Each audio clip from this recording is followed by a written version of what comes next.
चमत्कारी रूप से वन का प्रकट होना, अवश्य यही मायावी वन है।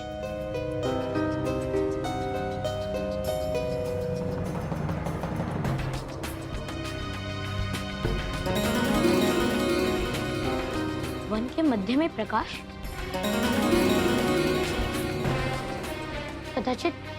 कदाचित वही वहां पौधा होना चाहिए।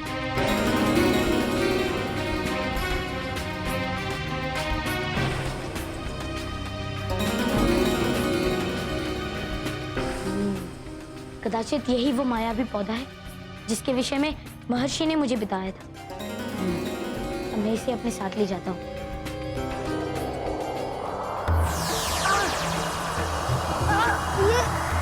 ये विषैली वायु आ रहा।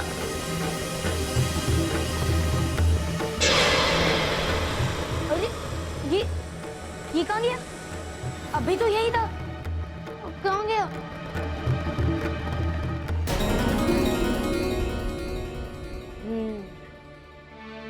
वो रहा, ये रहा। कैसे?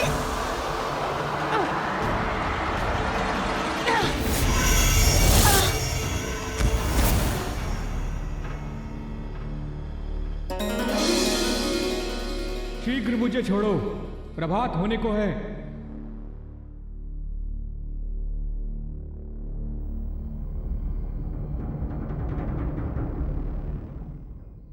मुझे छोड़ दो।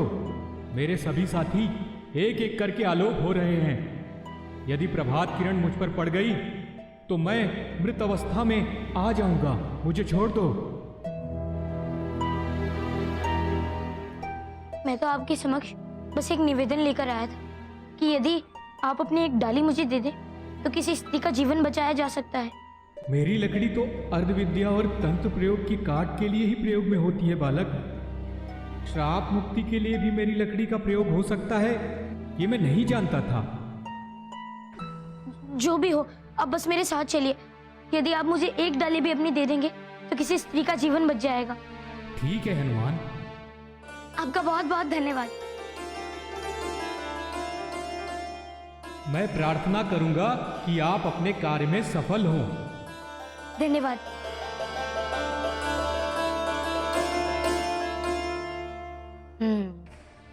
मुझे मायावी पौधा तो मिल गया, किंतु अभी मुझे पृथ्वी के गर्भ से वो शीत धातु लेनी होगी। किंतु यदि मैं पृथ्वी से रिक्त स्थान बनाकर जाऊंगा तो मुझे बहुत समय लग जाएगा। ऐसा कौन सा मार्ग है जो पृथ्वी की पिघली हुई अवस्था तक जा सके?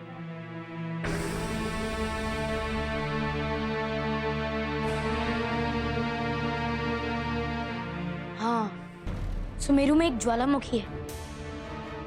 उस मार्ग से होकर पृथ्वी के गर्भ में सरलता से पहुंचा जा सकता है।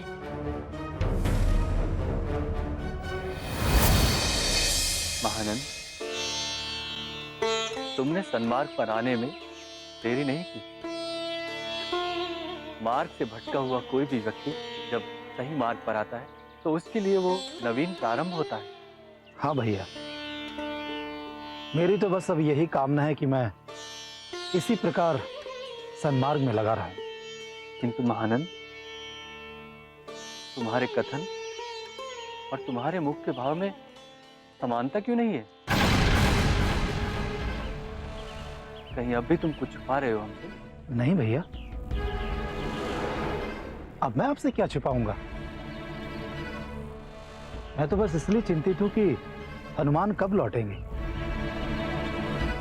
कहीं उनके लौटने में देर हो गई तो, और समय निकल गया तो? ठहरो महानंद, मैं ध्यान करके ये ज्ञात करता हूं कि हनुमान की यात्रा कहां तक पहुंची।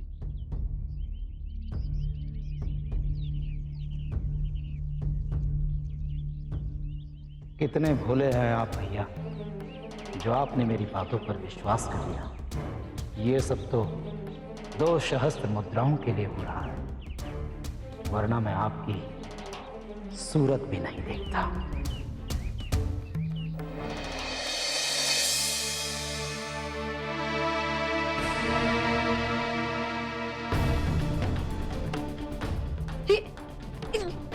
हे प्रभु, यदि ये लकड़ी इसी प्रकार जलती रही तो मेरा तो सारा प्रयोजन ही समाप्त हो जाएगा। और मैं इसे यहाँ क्यों ले आया? मुझे तो इसे बाहर किसी सुरक्षित स्थान पर छोड़ देना चाहिए था, किंतु मैं हड़बड़ी में इसे अपने साथ ले आया। मैं ये कैसे भूल गया कि हड़बड़ी में हर कार्य बिगड़ता है।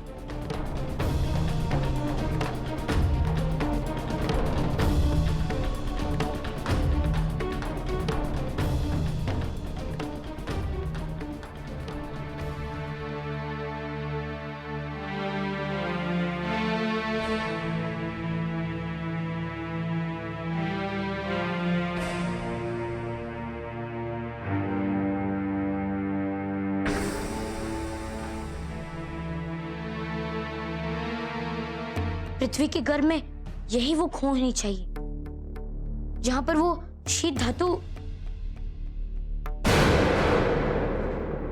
वो रही खो।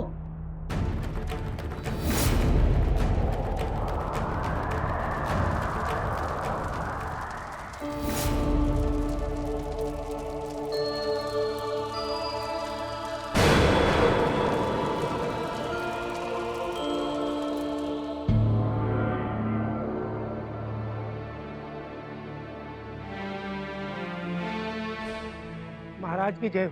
क्या समाचार? महाराज, राजकुमार हनुमान मात्र एक रात ही किष्किंधा में रुके थे। उसके उपरांत वो सुमेरु के लिए निकल आए थे। यदि हनुमान किष्किंधा से लौट आए हैं तो वो अब तक घर क्यों नहीं पहुंचे? मैं भी यही सोच रहा हूँ अंजना। वस्तुतः हनुमान अभी कहाँ होंगे?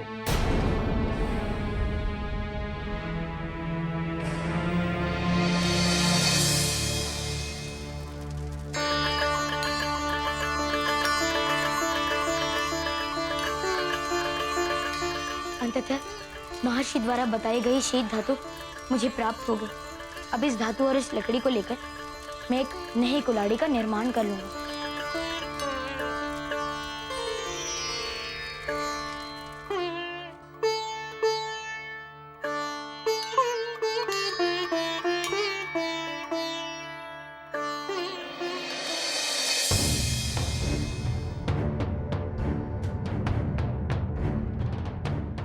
अरे वो लकड़ी कहाँ गई? अरे ये कुल्हाड़ी कहाँ गई? मैंने तो यहीं छुपाई थी। ऐसा कैसे हो सकता है?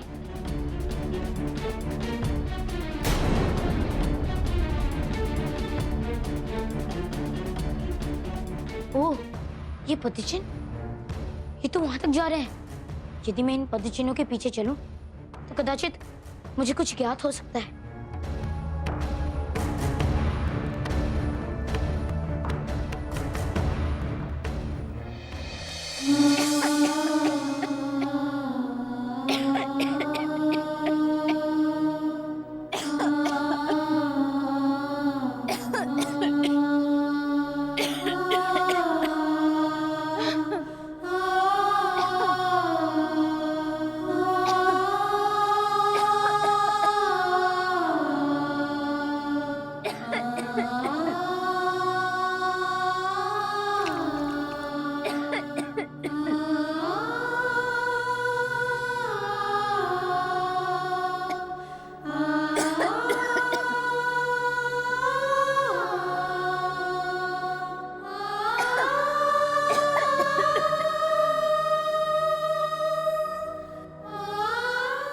पता नहीं भगवान कब हमारी दरिद्रता दूर करेगा।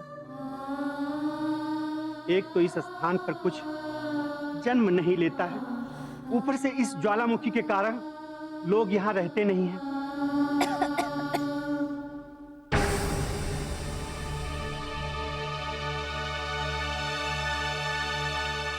आज भी कुछ कम ही लकड़ियां चुन सका हूं।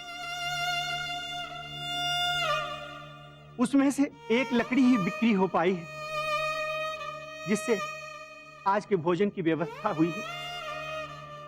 पता नहीं प्रभु कब हमारी सुध लेंगे।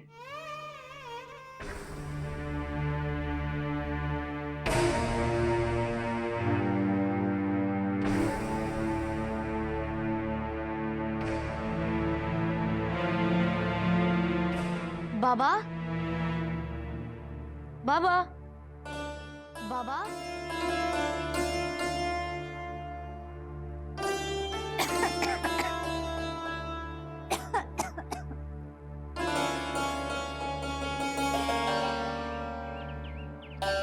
बोलो पुत्र। बाबा, क्या आपने ज्वालामुखी के पास से चट्टान के नीचे दबी हुई कोई लकड़ी उठाई थी?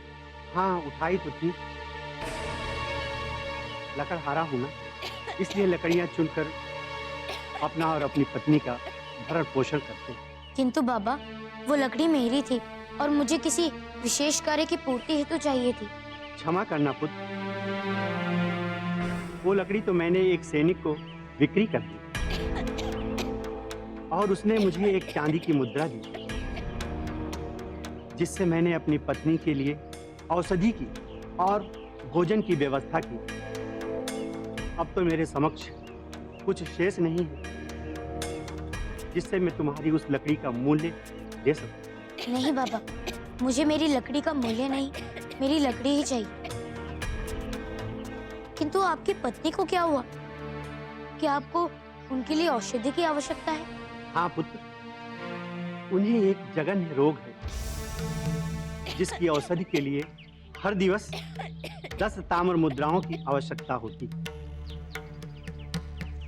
आज जब चांदी की मुद्रा मिली तो उससे मैंने अपनी पत्नी के लिए 1 सप्ताह की औषधि और कुछ भोजन की व्यवस्था करके आया।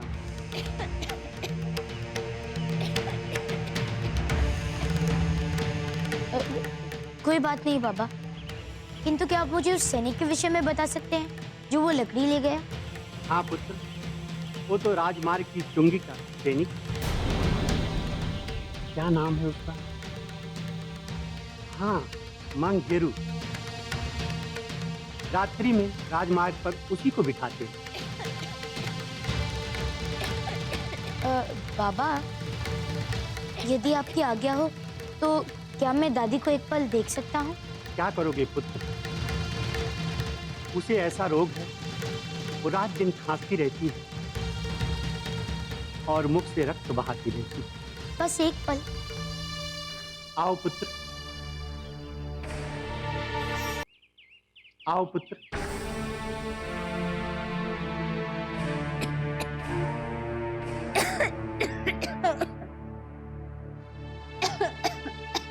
देख लो पुत्र,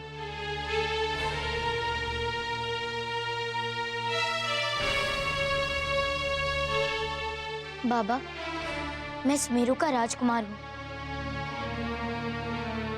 और मेरा नाम हनुमान है। एक क्षण रुकिए, ये माला रख लीजिए।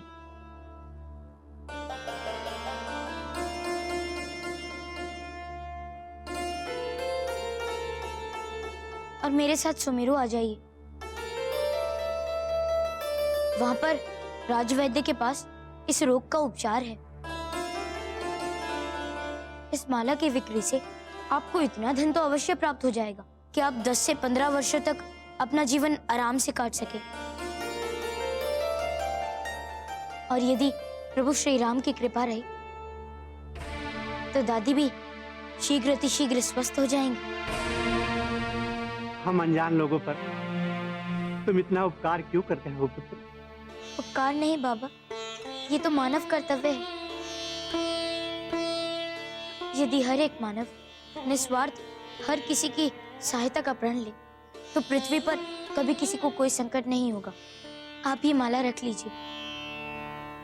ये तो मात्र मेरे लिए एक माला है, किंतु इसकी बिक्री से आपको कुछ वर्षों तक का साधन प्राप्त हो सकता है। तुम धन्य हो पुत्र, और धन्य है ओ मां जिसने तुम्हें जन्म दिया, और वह स्थान धन्य है जहां पर तुम जैसे विचारों वाले लोग रहते हैं। मैं अवश्य आऊंगा पुत्र, मैं अवश्य आऊंगा। आपने मेरी सहायता की है, मैं चाहता हूं कि मैं भी आपकी सहायता करूं। पश्चिम दिशा में मंगेरू तुम्हें राजमार्ग पर प्रथम चुंगी पर मिलेगा, उसी के पास है वो लकड़ी। धन्यवाद बाबा, अब मुझे आज्ञा दीजिए। प्रणाम दादी, अब अपना ध्यान रखिए।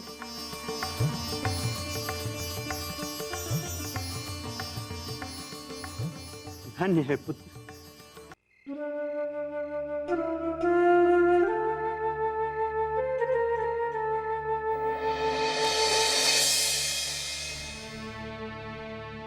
क्या हुआ गुरुदेव? कुछ समाधान मिला?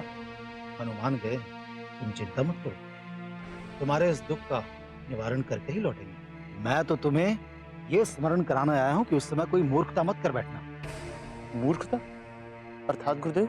मूर्खता अर्थात अपना मुख मत खोलना, क्योंकि मैंने दोनों को भिन्न कथा सुना रखी है। यदि तुम्हारी और मेरी कथा भिन्न हुई तो मेरा भाई ये उपाय करने से मना कर देगा। इसलिए मैं तुम्हें ये बताने आया हूँ कि यदि तुम्हें संचिता चाहिए तो अश्रु बहाने के सिवाय तुमने यदि कुछ और किया तो वो तुम्हारे हित में नहीं होगा। मैं शांत रहूंगा गुरुदेव, मैं शांत रहूंगा। मुझे तो सिर्फ संचिता चाहिए। किंतु क्या? किंतु गुरुदेव, यदि संचिता ने हनुमान के समक्ष हमारा भेद खोल दिया तो? इसीलिए तो मैं तुम्हें कह रहा हूँ कि उसे अपना नाम स्मरण कराते रहो। उससे वो मेरे ही नाम का जप करेगी। हाँ मूर्ख, मैं चलता हूँ, भैया कुटी में है, ध्यान कर रहे थे इसलिए दृष्टि बचाकर यहाँ चला है, तुम्हें ये याद दिलाने के लिए। अच्छा सुन, हनुमान के लौट कर आने तक तुम उस दूसरे वृक्ष को भी काट डालो ताकि कोई दूसरी संकट न तैयार हो, ठीक है? जी गुरुदेव, मैं अभी काट देता हूँ। हाँ ध्यान रख, जाता हूँ। अवश्य गुरुदेव।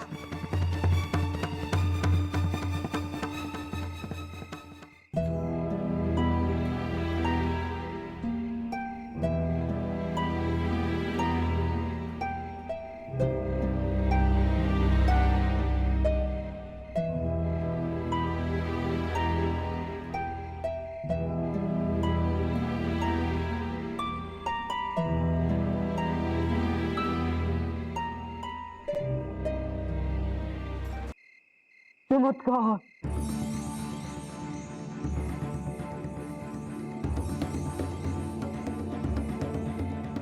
मैं तो इसे धवल लकड़ी समझकर उस बूढ़े से ले आया था। ये तो प्रकाश देने वाली लकड़ी है। वाह वाह मंगेरू वाह, ये लकड़ी तो तेरे भाग्य को बदल देगी। अब चुंगी पर प्रहरी का कार्य बंद। इस प्रकाशित लकड़ी से रात्रि में यात्रियों को वन मार्ग से उस पार पहुंचाकर अधिक धन कमाऊंगा। राजमार्ग की चुंगी लोग इसी कारण देते हैं तो रात्रि में वन मार्ग से नहीं जा सकते, किंतु मैं यदि हर रात्रि 2 लोगों को वन मार्ग से पार पहुंचा दूं तो 2 चांदी की मुद्राएं हर रात्रि और माह भर की 60 मुद्राएं और वर्ष भर के 720 मुद्राएं अर्थात 72 स्वर्ण मुद्राएं। 72 स्वर्ण मुद्राएं। इस प्रकार तो मैं 5 वर्ष में ही धनाढ्य हो जाऊंगा।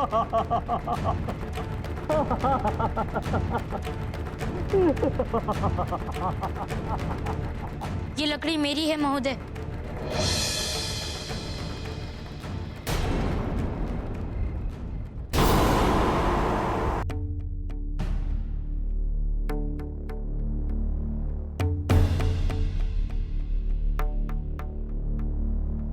नहीं, ये मेरी लकड़ी है। देखिए, ये लकड़ी मैंने बहुत ही कठिनाइयों से प्राप्त की है और इसका मार्ग को प्रकाशित करने से भी वृथ उपयोग होना है। प्रयोग तो मैं कर ही रहा हूं, लेकिन तुम ये कैसे प्रमाणित करोगे कि ये लकड़ी तुम्हारी है? ये भी तो संभव है कि तुम इस लकड़ी के प्रकाश से प्रभावित होकर असत्याभास कर इसे मुझसे ले जाना चाहते हो। प्रथम तो मैं असत्याभास नहीं करता, द्वितीय प्रमाण। हाँ तो देख लीजिए, इसके सिरे पर ये लकड़ी थोड़ी सी जली हुई है। जब मैं ज्वालामुखी में इसको लेकर उतर रहा था तो ये एक सिरे से जलने लगी। ज्वालामुखी और लकड़ी लेकर एक बालक लकड़ी जलने लगी। विदूषक है रे तू, बहुत ही उत्तम विदूषक। ये बता, जब तू ज्वालामुखी में गिर गया तो बाहर कैसे आया? आप मेरे कथन पर विश्वास नहीं कर रहे हैं? नहीं।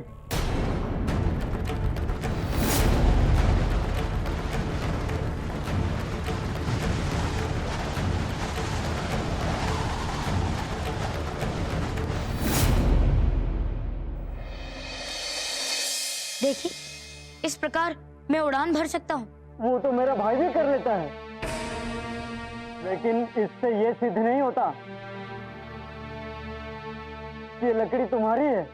चलिए मत मानिए, ये लकड़ी मेरी है। ठीक है, आप ही बताइए, यदि मैं इस लकड़ी को आपसे क्रय करना चाहूँ तो आप ही बताइए किस मूल्य में आप मुझे ये देंगे? मूल्य? देख बालक, ये चमत्कारी लकड़ी मैंने 100 स्वर्ण मुद्राएं देकर क्रय की है। असत्य!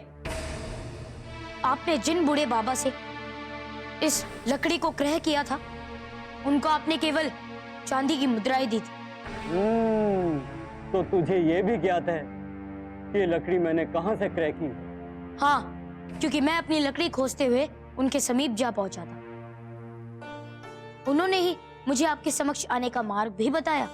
फिर तू ये जानता है कि ये लकड़ी मैंने क्रय की है, और जब मैंने इसे क्रय कर लिया तो तेरा अधिकार समाप्त हो गया। तेरी लकड़ी मैंने तो नहीं चुराई। जाकर उस बूढ़े को पकड़। अरे आप बस ये बताइए कि आप इस लकड़ी का मूल्य क्या लेंगे? बस, सुमेरु का राजकुमार हूं मैं। बोलो, क्या चाहिए? राज्य देगा? राज्य कैसे दे सकता हूं? वो तो पिताश्री के अधीन है। तो क्या दे सकते हो? 10 सहस्त्र स्वर्ण मुद्राएं दे दो। जाओ, उड़कर जाओ और ले आओ। देखिए, मेरे पास इतना समय नहीं है, नहीं तो मैं आपको 10 सहस्त्र मुद्राएं भी ला देता। तो फिर ये लकड़ी भी मैं नहीं दे सकता। देखिए, समझिए, मेरी विनती स्वीकार कीजिए। किसी के जीवन और मरण का प्रश्न इस लकड़ी से जुड़ा है। मेरे भी जीवन का स्वप्न इस लकड़ी से जुड़ा है सुमेरु के राजकुमार। मैं भी इस लकड़ी के माध्यम से धनाढ्य होना चाहता हूँ। चलो, अपने सुमेरु के 1 ग्राम की भूमि दे दीजिए। ठीक है मंगेरू जी, ये मेरा वचन है आपको।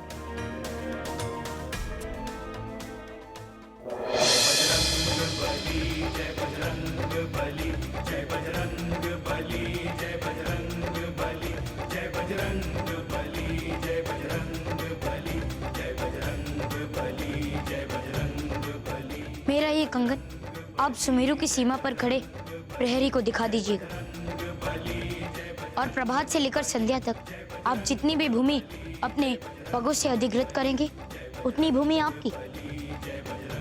किंतु जिस स्थान पर से आप भोर में चलना आरंभ करेंगे, संध्या काल में आपको उसी स्थान पर आकर यह कंगन उस प्रहरी के हाथों में रखना होगा। कहिए, स्वीकार है? हाँ, मुझे स्वीकार है। ये लीजिए।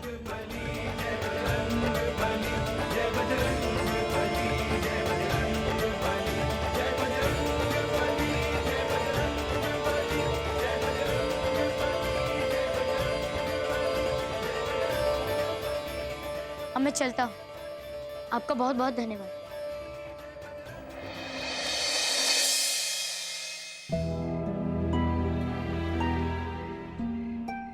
ये महानंद कहाँ चला गया? इतनी रात्रि को कहाँ जा सकता है? भैया, आप तो ध्यान में थे ना भैया? हाँ, किंतु महानंद, इतनी रात्रि को तुम कहाँ गए थे? वो भैया, वो वरुण है ना, वो अपनी प्रेयसी के वृक्ष के नीचे बैठा अश्रु बहा रहा था, तो मैंने सोचा कुछ सांत्वना दे दूं और कुछ भोजन खिला दूं उसे। सो वही करने गया था, और साथ में ये भी सूचना दे आया हूं कि आप और हनुमान उसकी सहायता के लिए प्रयास कर रहे हैं। महानंद, ये तो तुमने बहुत अच्छा कार्य किया। हमें साथ ले चलते तो हम भी उसे थोड़ी सांत्वना दे देते। नहीं भैया, मैंने सोचा कि आप ध्यान में बैठे हैं, इसलिए ध्यान भंग करना उचित नहीं समझा भैया। महानंद, वो स्थान यहाँ से बहुत दूर है क्या? नहीं भैया, एकदम समीप ही है। चलो फिर हम भी चलते हैं, हम भी उसे थोड़ी सांत्वना देकर आते हैं कि इस प्रकार वन में ना बैठे, अपने घर जाए। हनुमान के लौट कर ना आने तक उसके इस प्रकार प्रलाप करने से भी कोई लाभ नहीं होगा। चलो हम भी चलते हैं। भैया मैंने उसे समझा दिया है, अब विश्राम कीजिए ना भैया। आइए आइए विश्राम कीजिए। किंतु महानंद, तुम तो कह रहे थे कि वो वन में बैठा हुआ है। हाँ भैया, मैंने उसको सब सांत्वना दे दी है। आप विश्राम कीजिए। आइए आइए, आप विश्राम कीजिए। ठीक है, जैसा तुम।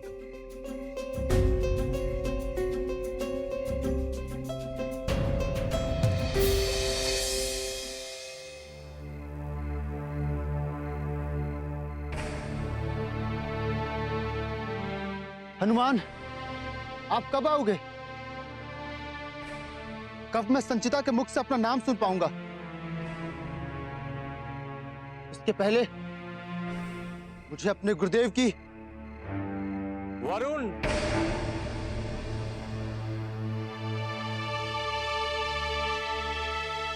आप यहाँ कैसे? मैं संचिता से मिलने आया था, किंतु ना ही कहीं अरुण का पता है और ना ही संचिता का।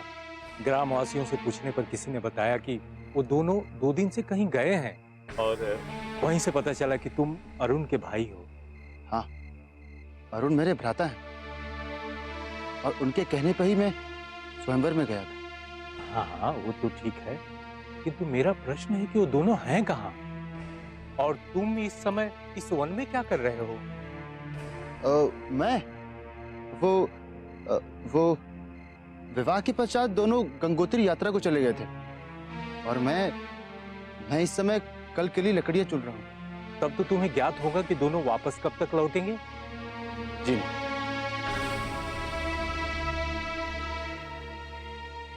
अच्छा, जब वो वापस आ जाएं तो अरुण से कहना कि मैंने उन दोनों को और तुम्हें भी भोज पर आमंत्रित किया है। जी अवश्य।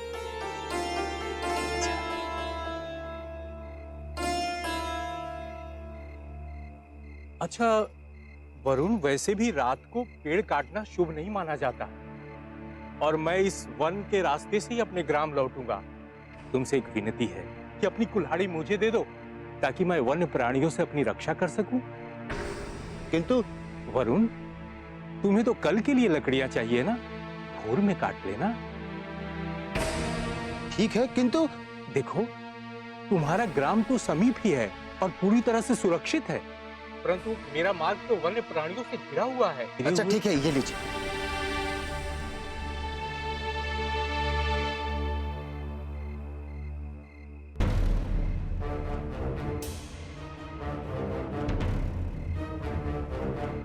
वरुण, मैं भी तुम्हारे समीप रुककर भोर होने की प्रतीक्षा कर ही लेता हूं।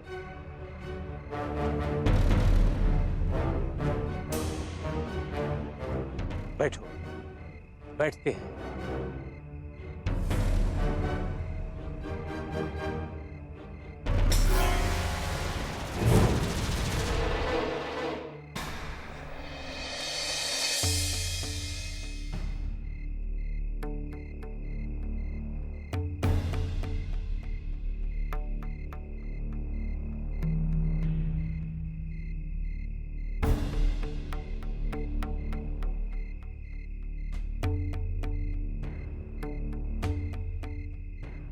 लाओ हनुमान,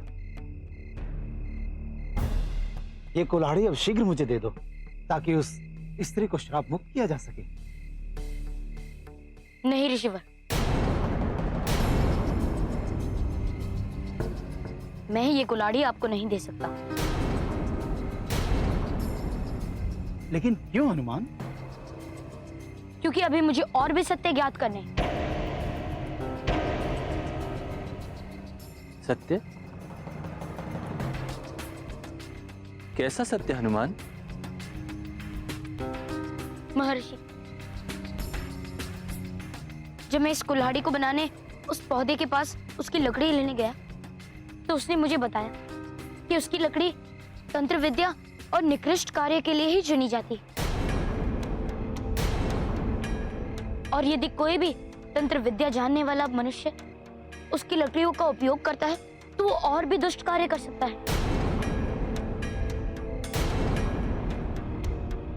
और उस पौधे ने मुझे ये भी बताया कि उसकी लकड़ियों का उपयोग कोई तंत्र ज्ञाता ही कर सकता है, और इस वन में केवल एक ही तंत्र ज्ञाता है। ऋषिवर, आप। तो हे ऋषिवर, अब समय आ गया है कि आप सत्य बताएं। मैंने कोई श्राप नहीं दिया है। यदि मैं श्राप देता तो मैं ही क्यों वरुण की मदद करता? मैं भी यही जानना चाहता हूँ। महानंद,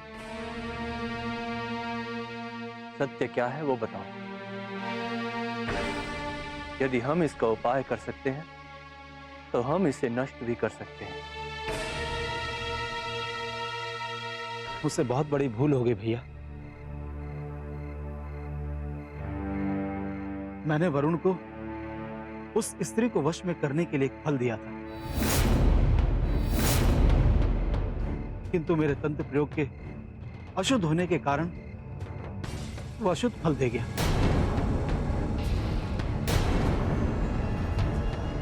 मैं सचमुच वरुण की सहायता करना चाहता हूं भैया, क्योंकि ये मेरे ही प्रमाद का परिणाम है।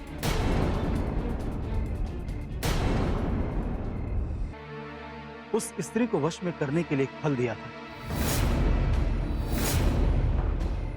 किंतु मेरे तंत्र प्रयोग के अशुद्ध होने के कारण वो अशुद्ध फल दे गया।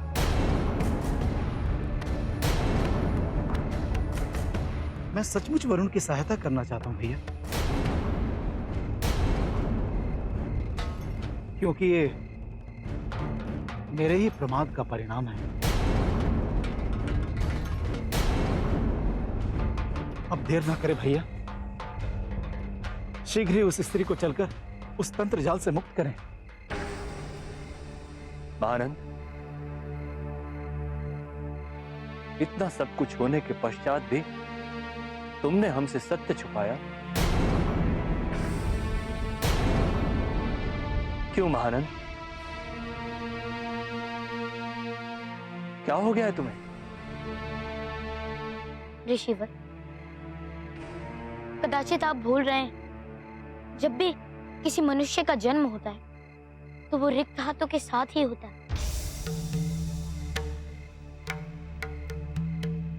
और जब किसी मनुष्य की मृत्यु हो जाती है तब भी रिक्त हस्त के साथ ही होती है। ऋषिवर, ये सब धन यहीं छूट जाएगा। मनुष्य के साथ तो केवल पाप और पुण्य जाता है। आप तो एक ऋषिवर हैं, आप ऐसा पाप क्यों कर रहे हैं और कैसे कर सकते हैं? बताइए, किसी के जीवन में आनंद तभी भरता है जब इसके उन्मादों की मुक्ति हो जाती है। आप ऐसा कैसे कर सकते हैं ऋषिवर? मुझे क्षमा करें हनुमान, क्षमा करें भैया। मैंने सोचा था कि यदि मैं सत्य बता दूंगा तो कहीं वरुण क्रोध में आकर मेरे साथ कोई अन्याय आता घटे, इसलिए मैंने आपको भी सत्य नहीं बताया। मैंने सोचा था कि यदि मैं सत्य बता दूंगा तो कहीं वरुण क्रोध में आकर मेरे साथ कोई अन्याय आता घटे, इसलिए मैंने आपको भी सत्य नहीं बताया।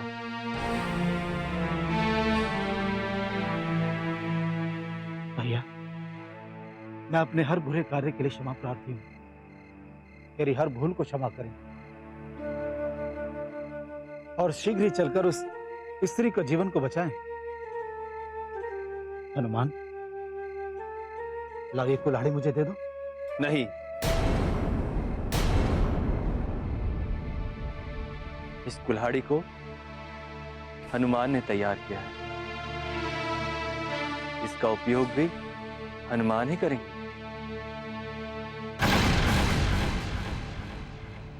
हनुमान, अब आप जाओ और उस वृक्ष पे इस कुल्हाड़ी से प्रहार करो। अवश्य ऋषिवर, अब मेरे साथ चलिए। मैं जानता हूँ कि वो वृक्ष कहाँ है। चलिए। भैया, मैं भी साथ चलता हूँ। आइए, ध्यान से।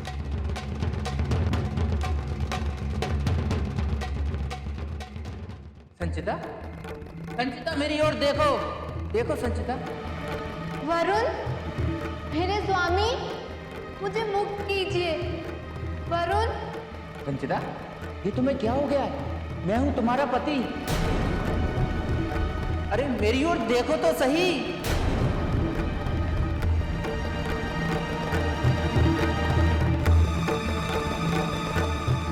आइए ऋषिवर, देखिए, ये वही स्थान है।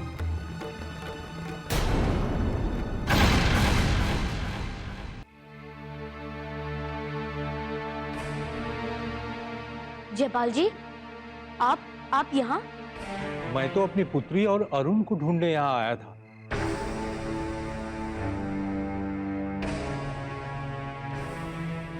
पर पता चला कि दोनों गंगोत्री की यात्रा पर गए हैं।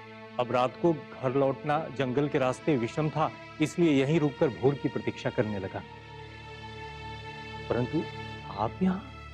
जयपाल जी, वरुण जी ने आपको बताया नहीं?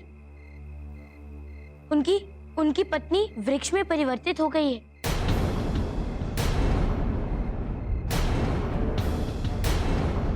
इसलिए मैं उनकी सहायता कर रहा था। उसका अपाय खोजने निकला था, और देखिए, ये मैंने चमत्कारी कुल्हाड़ी बनाई है। हनुमान, सर्वप्रथम मृदा से बने इस गोले को ले जाकर इन दोनों वृक्षों के बीच में जाकर फोड़िए।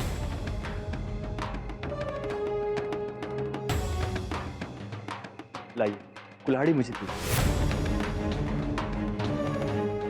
आप लोग यहाँ आ जाए।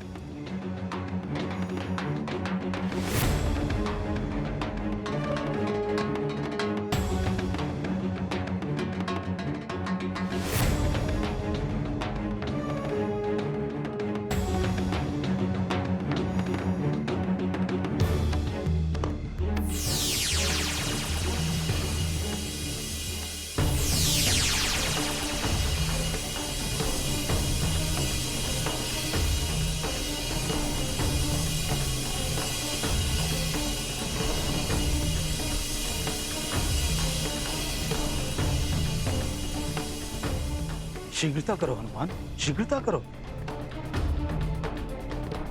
हनुमान, अब ये कुल्हाड़ी ले जाकर 3 बार प्रेम पूर्वक इस वृक्ष पर वार करो।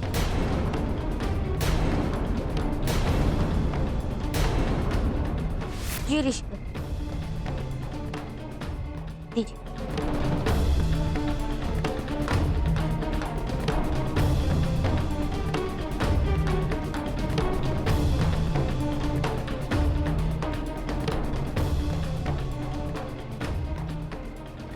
जय श्री राम।